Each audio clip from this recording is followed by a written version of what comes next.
O que eu tenho para contar, não sei se posso dizer que é sobre fantasmas, mas tenho certeza que é uma coisa do outro lado. Minha avó paterna, ainda viva, conta muitas histórias do seu sítio que ainda é seu. Espero conseguir deixar claro tudo o que aconteceu e ainda acontece por lá o mais breve possível. O sítio fica na Serra do Mar. Para chegar lá é somente por meio de trem ou então por uma estradinha que sai da cidadezinha, mas mesmo depois de subir por esta estrada cerca de 3 quilômetros, onde não há casas, você ainda tem que andar pelo trilho de trem mais 2 quilômetros. Imagine o quão afastada é. Lá em nenhum momento, nós netos deixamos que instalassem luz ou telefone.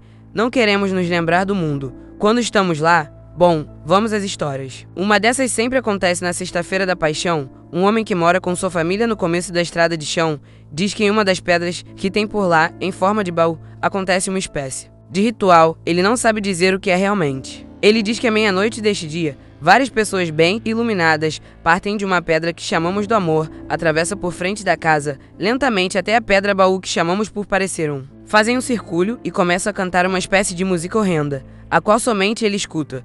Depois disso, a pedra se ilumina meio que amarela e todos entram nela. Isso faz com que ele se arrepie todo e que seus animais da fazenda uivem, choraminguem, enfim, mas só depois de entrarem os carinhas na pedra. Então minha avó, cismada com o que ele sempre afirmava, resolveu levar um pessoal especializado para dar um jeito na pedra. Tentaram explodi-la, mas não conseguiram nada e foram embora sem sucesso. Meus tios fizeram fogueira e nem sequer ficou a marca deixada pelas cinzas.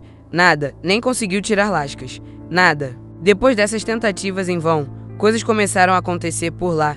Coisas como verem olhos vermelhos na janela da sala ou da cozinha, envoltos por uma fumaça negra, os quais sumiam como poeira no vento. Estes mesmos olhos depois de mudarem as janelas, andando no mato nos luais que faziam, onde todos corriam para dentro de casa, e nem no banheiro, que ficava a metros da casa, ninguém ia. Acham que tem algo valioso lá? Ou então sua morte é do Senhor que vê tudo. Numa noite, como tinha que ser para tomar banho, um tomava banho, enquanto outras duas pessoas seguravam uma espécie de regador com a água quente. Eram minhas tias que enquanto faziam isso, elas escutaram um barulho perto da Pedra do Amor e viram muitos olhos vermelhos vindo em suas direções. É claro que saíram correndo deixando minha avó, que foi só lembrada quando o pânico passou. Foram todos que estavam na casa buscá-la, mas ao chegarem lá, tomaram mais um susto. Ela estava desmaiada, toda cheia de marcas de arranhões, estes que pareciam serem feitos por humanos. Ao contar o que ela lembrava, ela disse que havia visto os olhos descendo o morro. Apressou para terminar, mas não disse nada para não assustar minhas tias. Quando percebeu que elas não estavam ali, sentiu um calor perto dela e não lembrava de mais nada,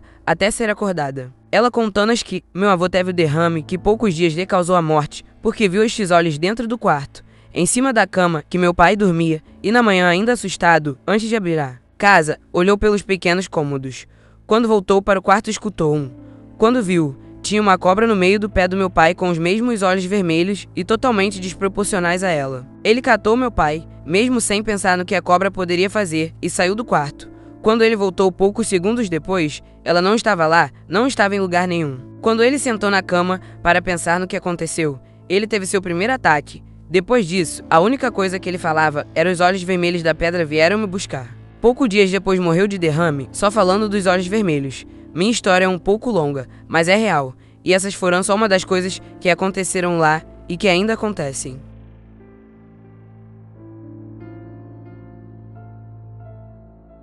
Como eu já falei no relato anterior, acontecem muitas, mas muitas coisas por lá, então segue mais uma história, meio longa, mas real. Em uma de nossas férias escolares, fomos quase todos os familiares 12 netos, 3 dos 5 filhos, 2 noras e mais a minha avó para o sítio. Nós crianças fomos um dia antes de trem com minha avó, para que ela pudesse colocar a casa em dia mesmo pequena, enquanto meus tios e meus pais iam de ônibus até a cidadezinha, para só depois subir ao sítio, com a maioria das compras e suas barracas, pois a casa era pequena para todos. No primeiro dia parecia estar tudo dentro do conforme, mas nenhum de nós 12 netos arriscávamos a sair de perto da casa, pois mesmo de dia muita coisa acontecia, era só mato. Mas quando tínhamos terminado de almoçar, resolvemos ir para a cachoeira, e como a minha avó tinha que organizar a casa, tivemos que ir sozinhos, um bando de pirralhos no meio do nada, sem nenhum adulto, imagine.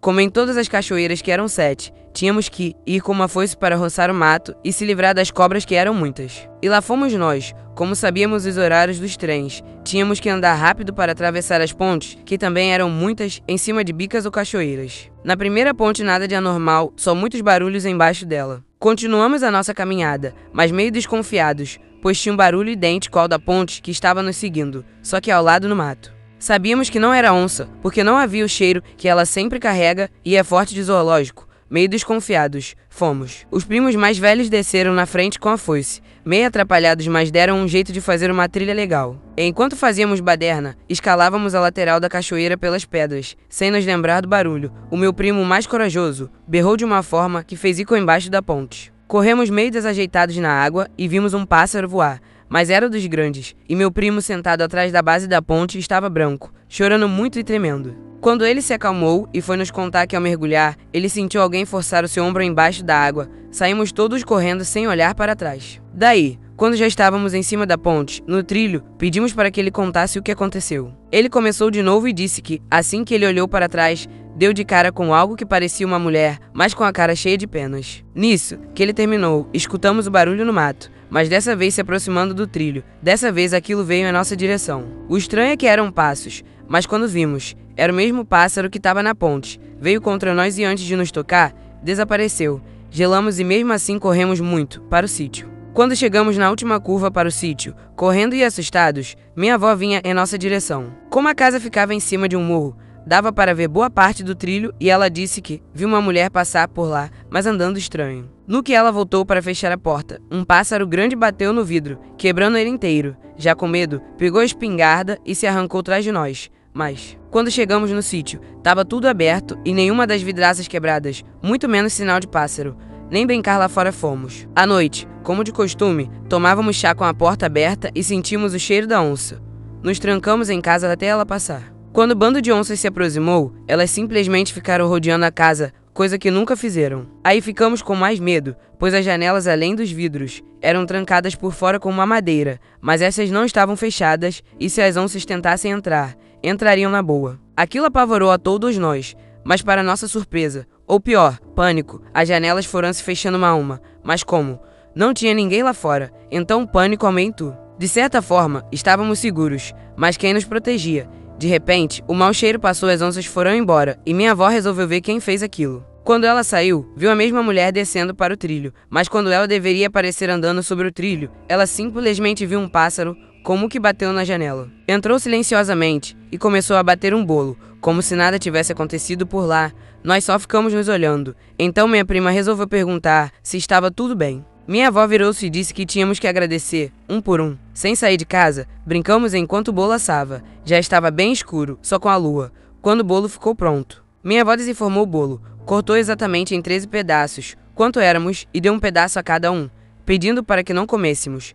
Então ela pegou a lanterna e rumou para a bica, nos chamando. Claro que ninguém queria ser o último nem o primeiro da fila, mas tinha que ter um, né? Quando chegamos na bica, cada um teve que colocar seu pedaço em uma pedra, dizendo obrigado e saímos mais que correndo. Sem entender nada, perguntamos à minha avó por que daquilo. Ela disse que apenas tínhamos que agradecer pela ajuda da mãe do mato, uma alma de uma moça que sumiu na mata e nunca mais a encontraram. Apenas só foi-se a qual ela carregava para se proteger dos intrusos. Acham que ela morreu tentando impedir o desmatamento de uma área. Ela só apareceria para ajudar quando o mal viesse da mata. Foi o que ela fez. Sei que não é assustador ler, mas pode ter certeza que estar no meio da situação, sem saber o que está acontecendo e ser ajudado por sei lá quem, por sabe lá qual motivo, é muito sinistro. Bom, nessas férias aconteceram coisas muito piores, mas vamos deixar para a próxima, porque por hoje já foi demais. Deixe seu like e inscreva-se no canal.